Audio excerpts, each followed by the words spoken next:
चला तर मग नवीन दिवसाच्या नवीन ब्लॉगमध्ये झाडाला तर खूप छान फूल आलं होतं. आणि हे बघा गुलाबाचं झाड एवढं छान फूल उमललं होतं, मला तोडायची सुद्धा इच्छा होत नव्हती. आणि हे बघा भरपूर सारे असं झाड फुटलेलं आहे आणि खूप छान अशा कळ्या येत आहेत. तर भरपूर सारी फुलं येतील असं मला वाटतं. आणि मग काय देवपूजा वगैरे छान अशी करून घेतली. आणि वांग्याची भाजी करायची होती, त्यासाठी बघा वांगी वगैरे चिरून घेतली, मसाला काढून घेतला. तर ह्या मसाल्यामध्ये काय घरचेच मसाले, लाल तिखट वगैरे, गरम मसाला वगैरे हे केलं होतं. कोथिंबीर थोडीशी चिरून टाकली होती. आणि इथे बघा जिरीची फोडणी दिली, कढीपत्त्याची फोडणी दिली आणि म्हटलं छान असं वांगं करूया, तर तुमच्यासोबत शेअर करूया.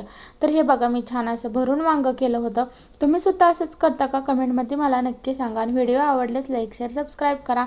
तर हे बघा छान असं वांगं शिजायला ठेवलं.